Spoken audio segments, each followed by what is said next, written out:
Días, muy, muy buenos días. Qué gusto saludarles. ¿Cómo están? Qué bonito que ya estamos a media semana.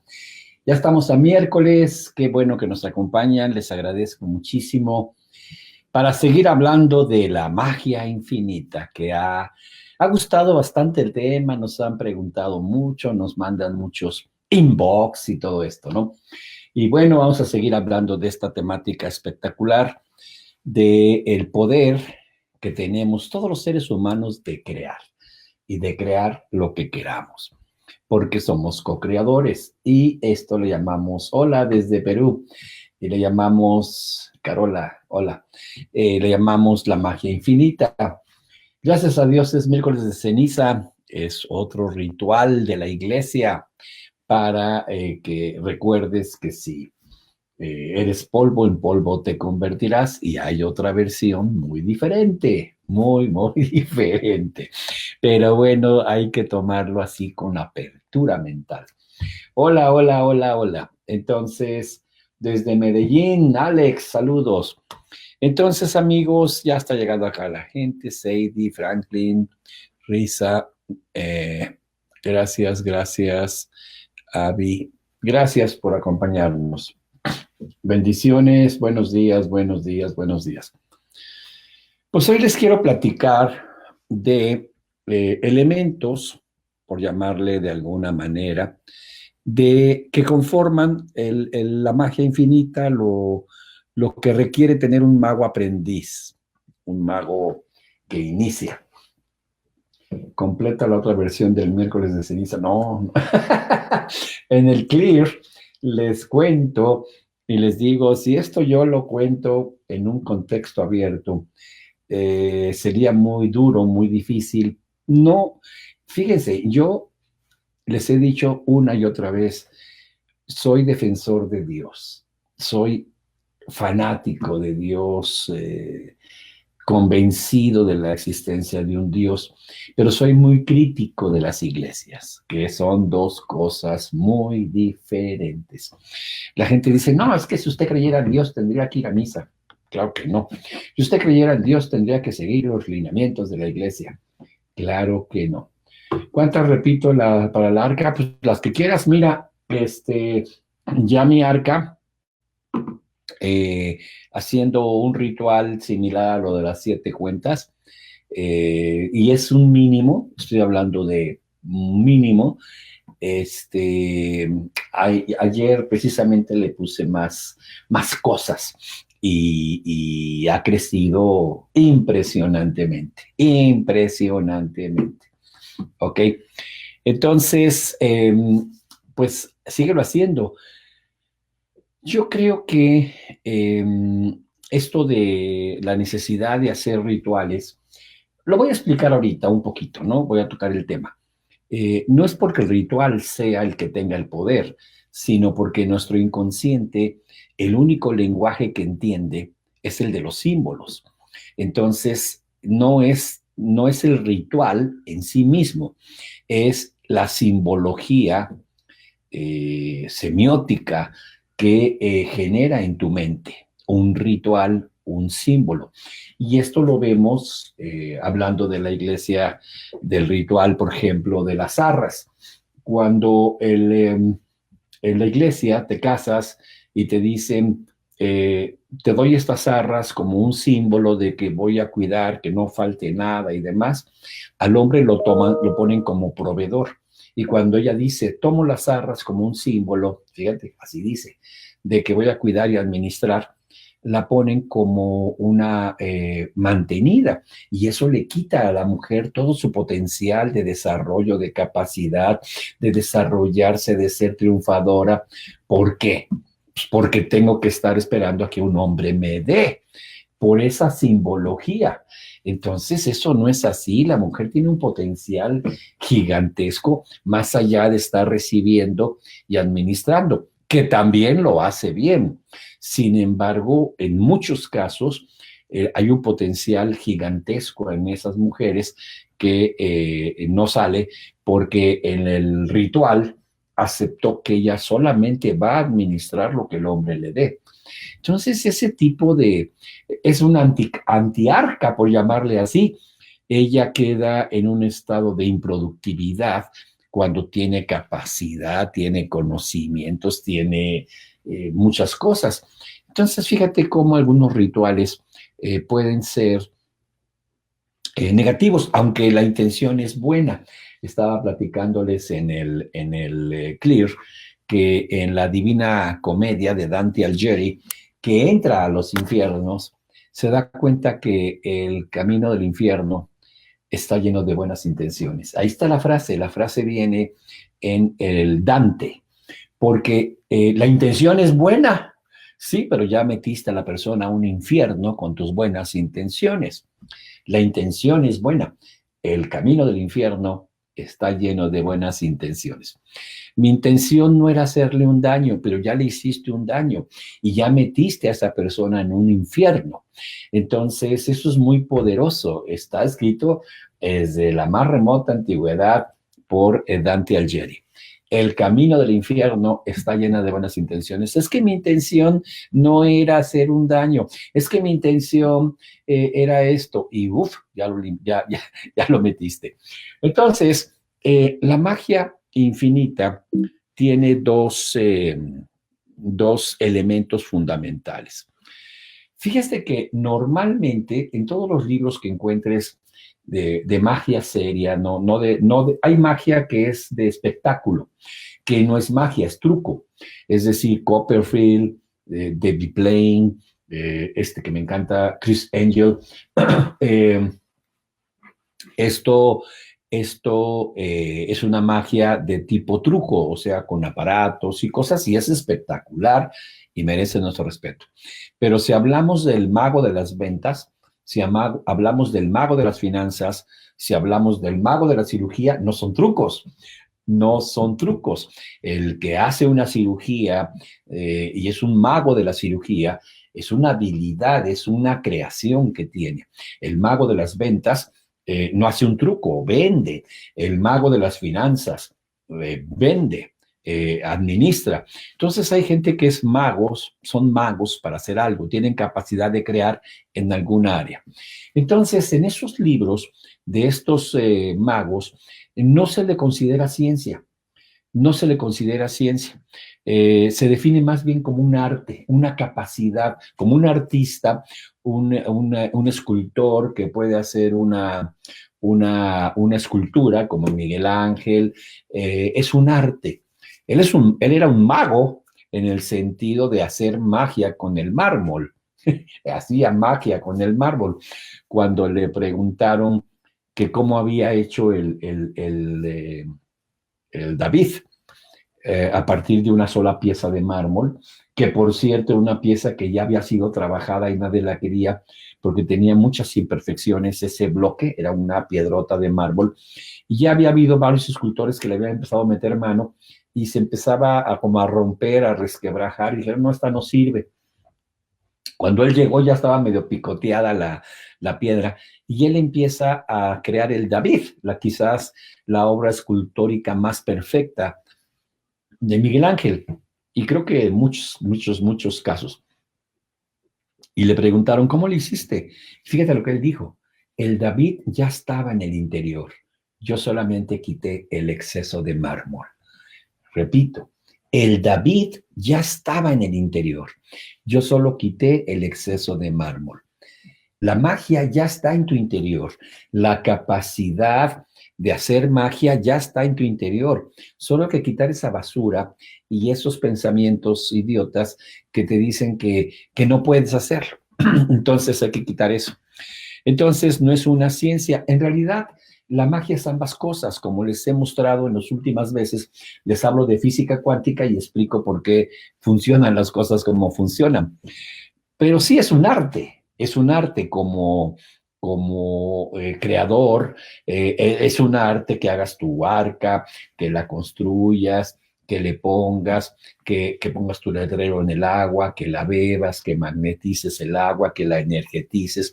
Todo esto es un arte, estoy de acuerdo, y además permite sacar al artista interior que tienes ya. Y eso ya es una magia, sacar al artista interior. Y este artista tiene que adaptar la naturaleza, la ciencia, a través de un ritual o un símbolo y poder crear lo que desea. La realidad, ¿qué vale, Vanessa?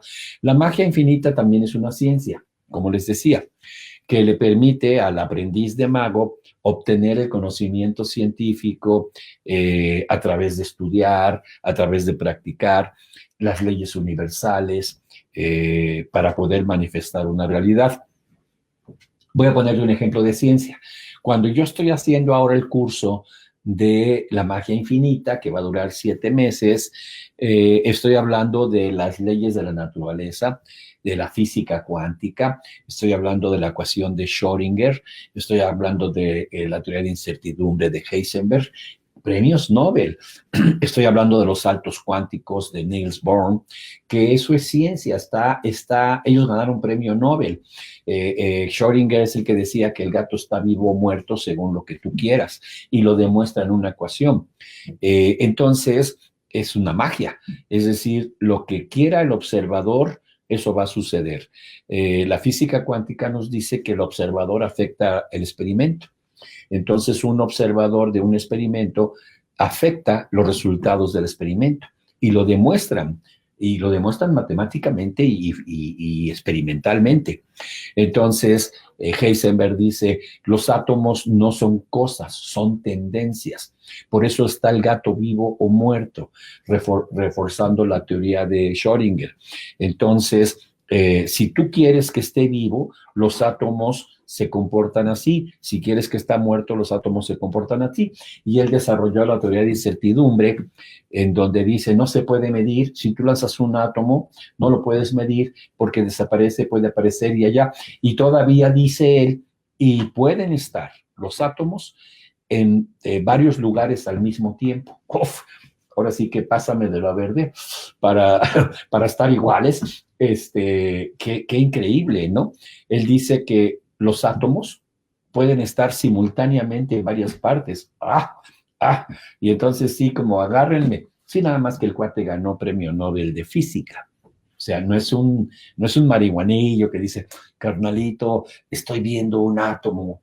Yo también, carnal, y es el mismo. No, no es así. Es un científico que demuestra estas situaciones. Entonces, ahí hay lo que se llamaría el don de la ubicuidad, estar en dos partes al mismo tiempo, el átomo. Por eso le llama teoría de incertidumbre. Entonces estudio la física cuántica, me meto a las neurociencias para entender cómo el cerebro toma los símbolos y bueno, todo el aspecto de la psicología. Entonces es una ciencia, pero también es un arte, porque para hacer magia necesitas las metáforas. Las metáforas es uno a uno. Por ejemplo, llega una persona y le dice a Milton Erickson, el padre de la hipnosis moderna y de las metáforas, llega una persona, una mujer, y le dice, fíjese que mis hijos de chiquito eran muy unidos, y después, cuando eran unidos, pero estaban pegados todo el tiempo de chiquitos, hacían todo juntos y todo. Ahora que han crecido, empezaron a distanciarse, pero ahora que ya están en la adolescencia, están peleando. El otro día pelearon a puñetazos y uno le sacó la sangre, decimos en México el mole, le sacó el mole al otro, le sacó la sangre de la nariz, y estoy muy preocupada porque esto se está volviendo muy violento.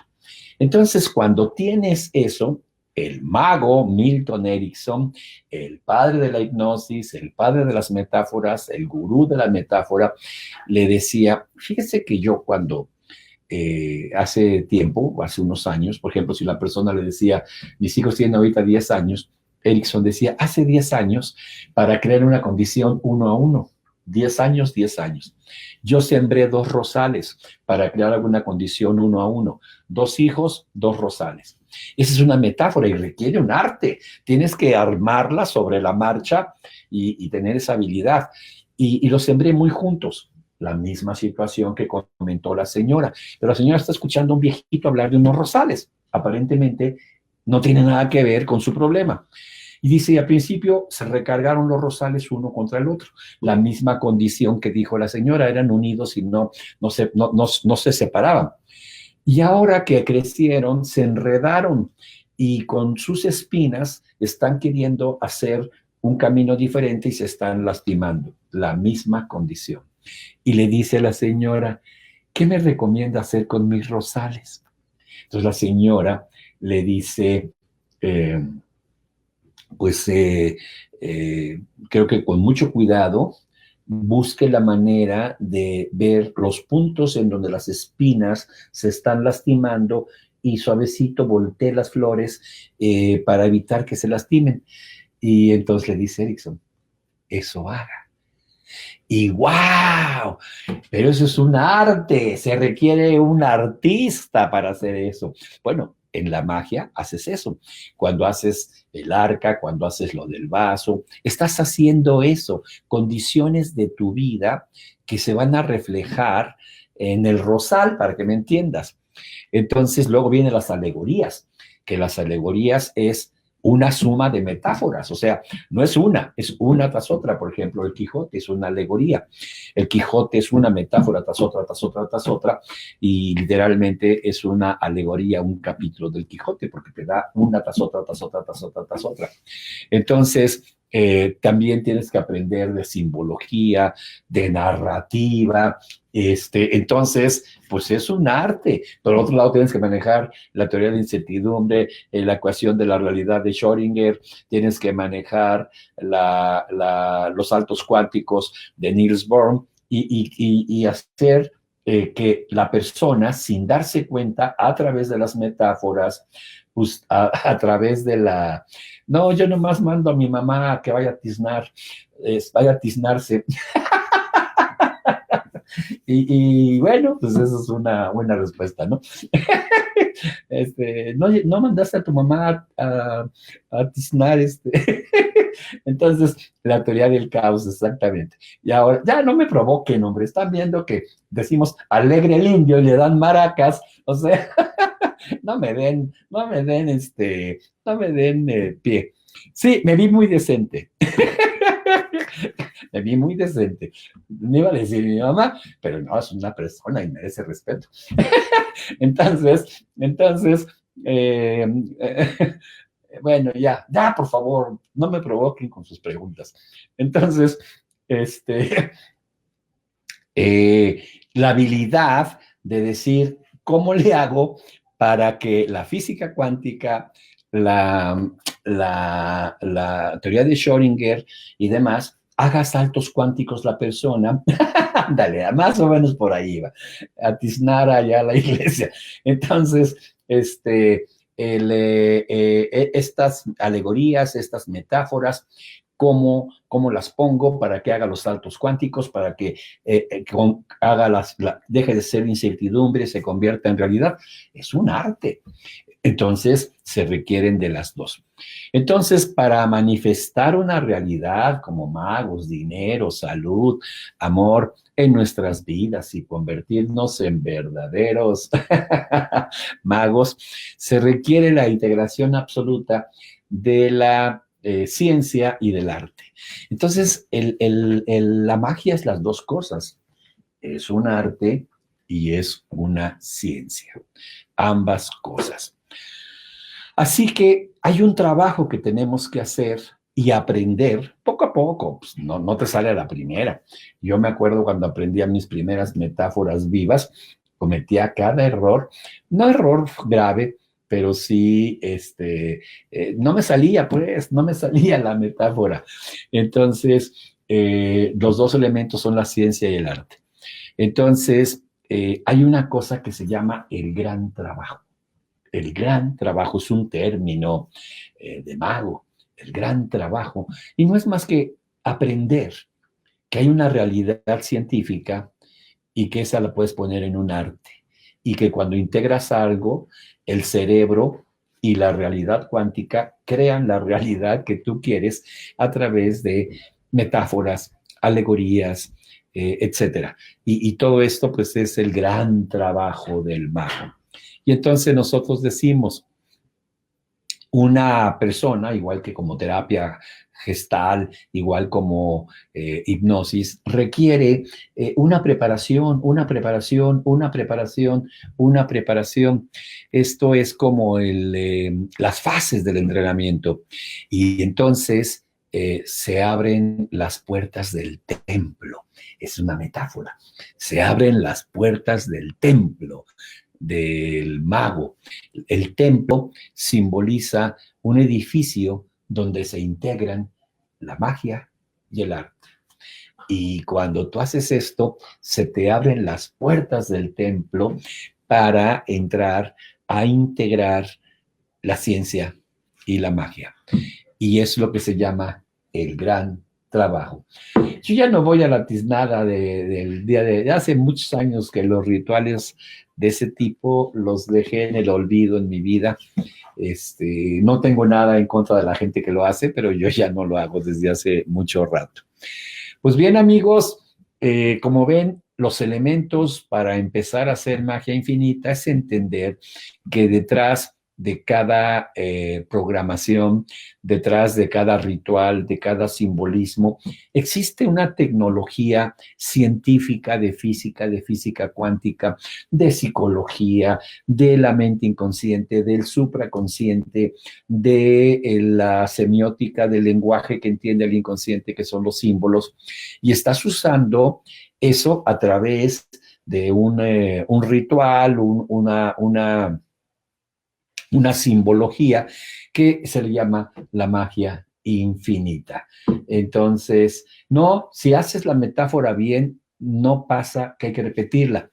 Termino la historia de Milton Erickson, la historia no, una parte de la historia. Una vez había una mujer que había dicho que se quería suicidar.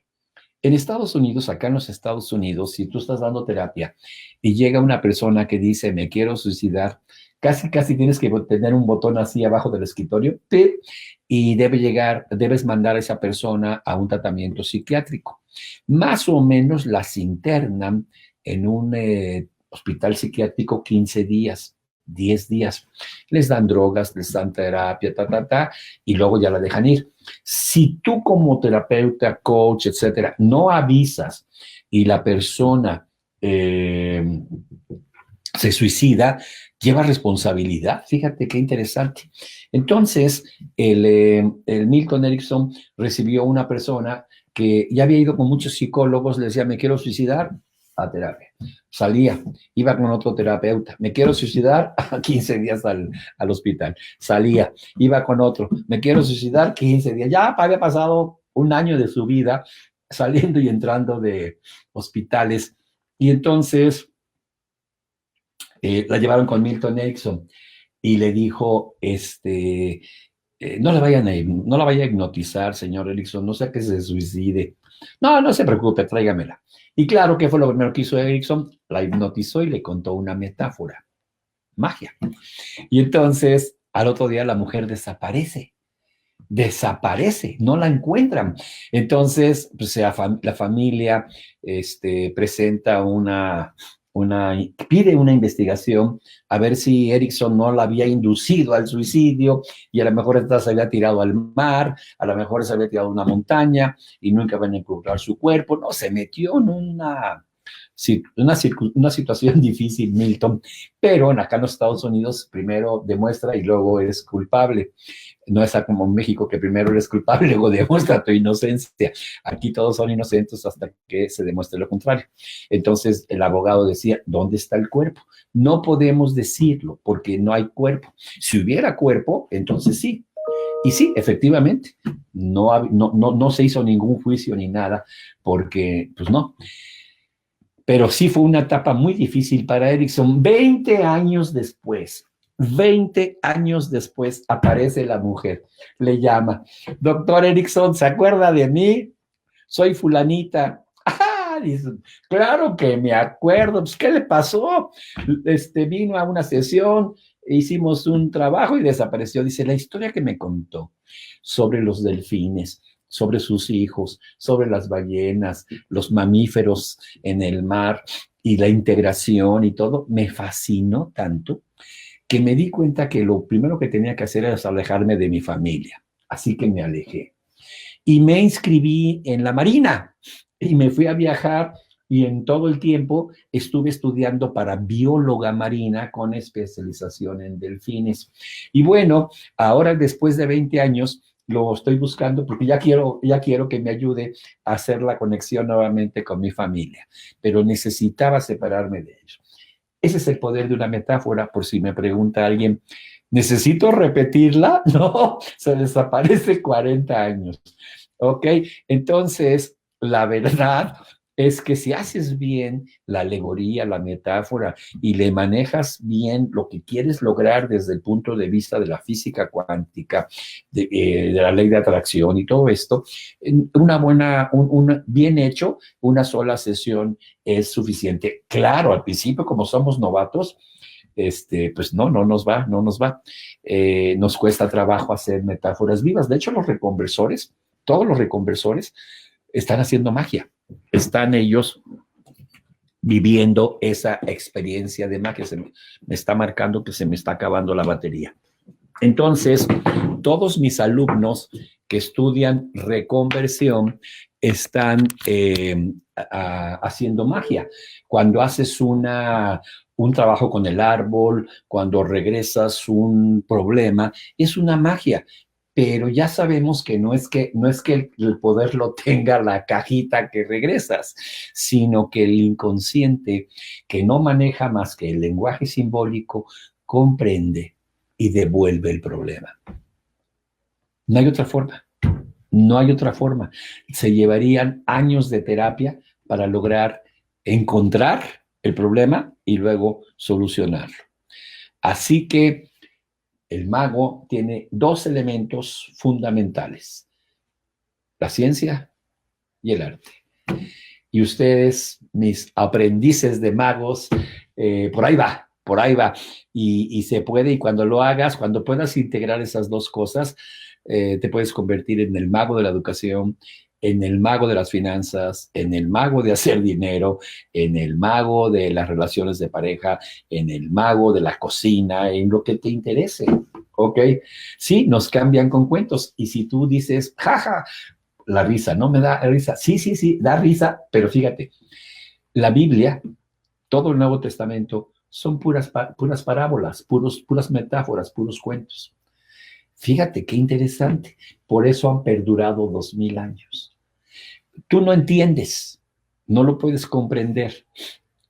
Sin embargo, te voy a dar un ejemplo para que veas. Científico y de la Biblia. Una historia siempre debe llevar, había una vez, nunca cifras, nunca datos, nunca el 7 de mayo de 1914, porque entonces no es metáfora, ¿ok? Entonces tiene que llevar, había una vez, érase que se era, en un país lejano. Y si me dices, ¿y eso funciona? Oh, el libro más vendido en la historia después de la Biblia es El Quijote. ¿Y sabes cómo comienza? En un lugar de la Mancha de cuyo nombre no quiero acordarme.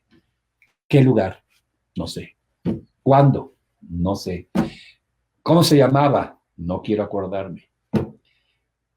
La Biblia, en sus metáforas, siempre empieza en aquellos días. ¿Cuándo? ¿En dónde? En aquellos días.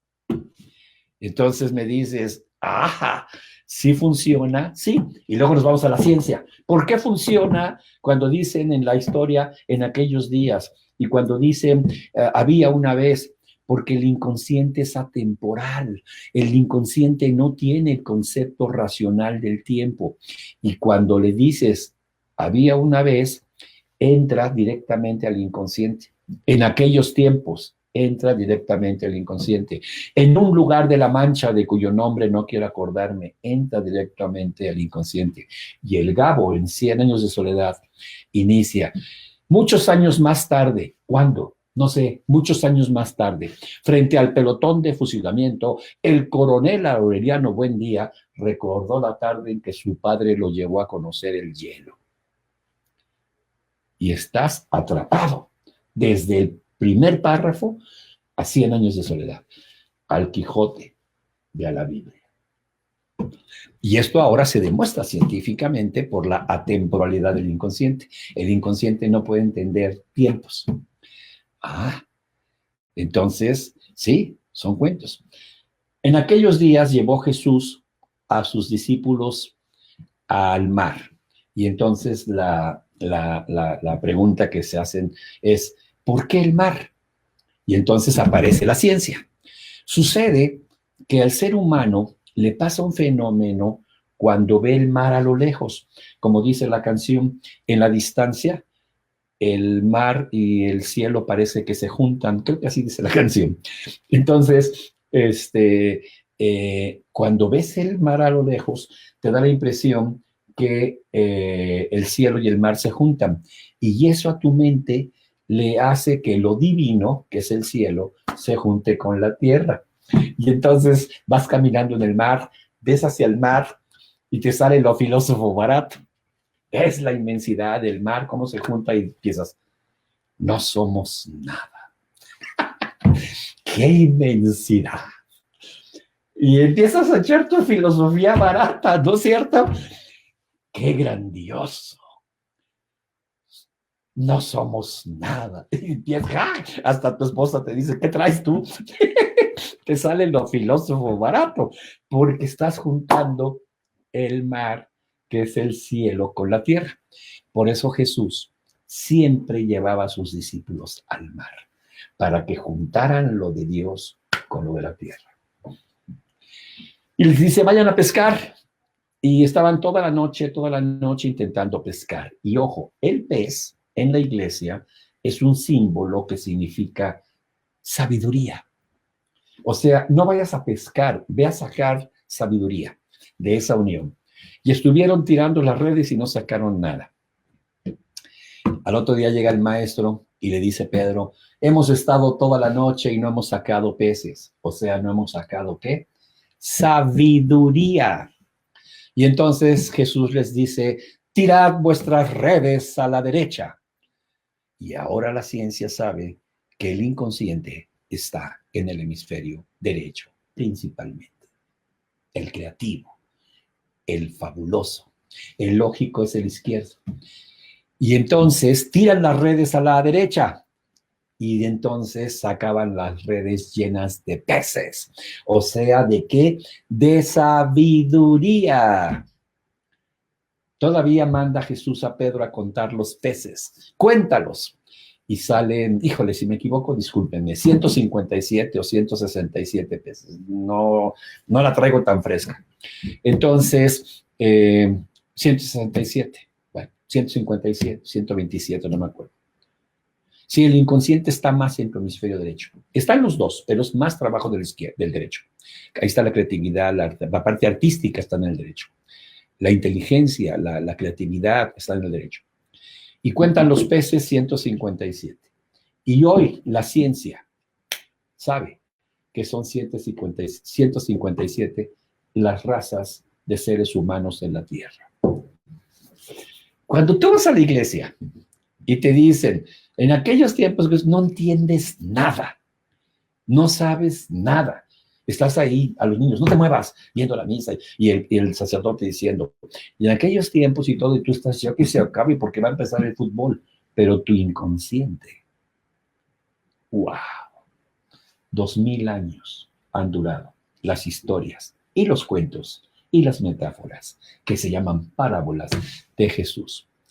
Entonces, ¿qué te parece? Esto es como para decir, vean cómo, apoyados en la ciencia, ahora se sabe que el hemisferio derecho es la parte más importante porque ahí está la creatividad, ahí está la parte artística, ahí está, y el izquierdo es la lógica. Piensas con el derecho y lo mandas al izquierdo. Entonces es la clave el derecho. Tirad vuestras redes a la derecha. Entonces dices, ese era un mago. Magazo, como decíamos en México de magazo, es bárbaro. Entonces, igual el Quijote, te generan esto.